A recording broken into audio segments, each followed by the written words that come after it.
I'm immigration attorney Heather POOLE.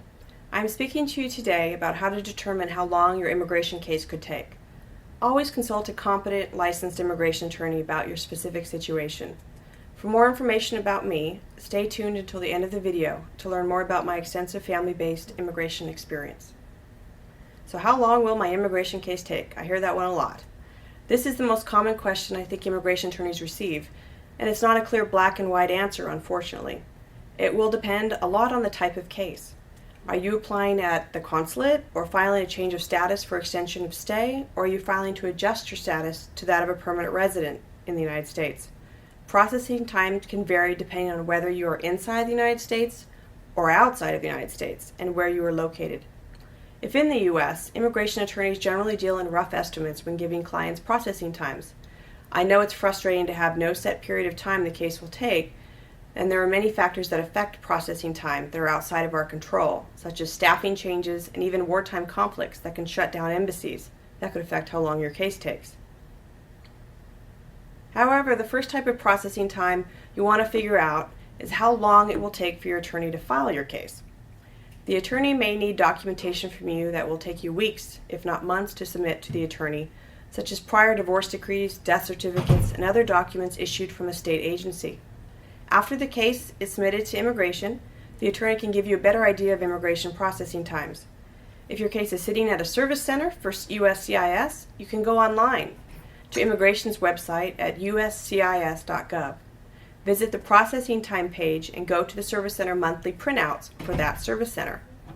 You can track these on a monthly basis as new service center reports are released. You can determine how fast CIS is going based on the date of the files they are currently looking at and deciding. When a case is transferred to a local district office, you can also visit CIS's website to determine how long that local office is taking on average on that type of case. On these processing reports, CIS lists the oldest case they have. For instance, if your case was submitted on October 1st, 2010, and CIS is currently looking at cases filed in July 2010, according to the printout on the CIS website, you know it's going to take at least 3 more months before they get to your case, assuming every month they move about a month in processing time. If your case and on the processing time, you can request an InfoPass appointment to go to the local CIS office if the case is currently there to find out what the holdup is. Attorneys can also make inquiries on your behalf to the local office or to the service center if your case is past due. These inquiries can usually be made 60 days beyond the usual processing time. If you're waiting for a final decision on adjustment of status case at the local office, it is common policy for the CIS office to not respond to inquiries unless it has been at least 6 months since your green card interview. If you're a consular processing or trying to determine how long it will take to get to the consulate, you should start with the service center processing times for CIS. The case starts in the United States, and then if it's an immigrant visa, upon approval, is sent to the National Visa Center, which has its own processing times. Once you turn in documentation for the National Visa Center for your immigrant visa, the National Visa Center arranges your interview with the consulate abroad. At this point, when you know that the interview has been set, you can check the local consulate's website for processing times on their cases. Some consulate websites are better than others about keeping up on the processing time. You can always consult with your attorney to determine whether visa times on the website are still accurate. If you're married to a U.S. citizen or have an immediate relative sponsoring you, you're likely subject to the Department of State Visa Bulletin. The Visa Bulletin is a document that tracks the priority dates for all visa applications by family members and by employers for immigrants who are subject to the visa quota system. Every month, the U.S. Department of State publishes the Visa Bulletin, which indicates how fast visa numbers are becoming available in the category that you have filed your case under.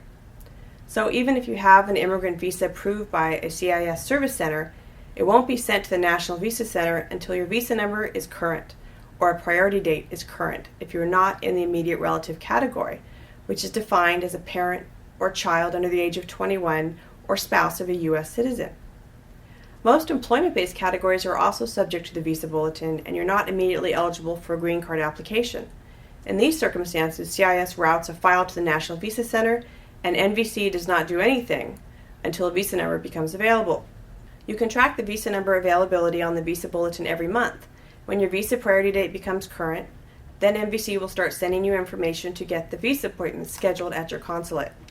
If you're not consular processing but are still subject to the visa quota system, you will need to show at the CIS green card interview when you eventually apply for your green card that you have maintained valid status the entire time you've been in the United States.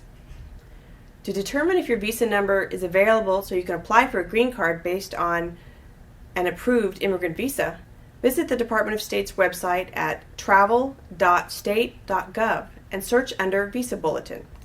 I always suggest that you track the last 3 months of visa bulletins in your category so you can see how quickly the visa numbers are becoming available.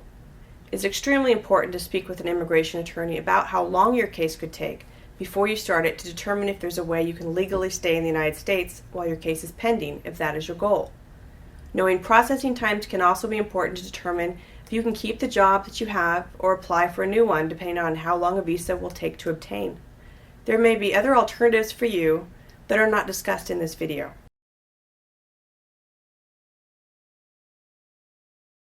I am an expert in complex family-based immigration cases and have a 98% approval rate for the past 12 years.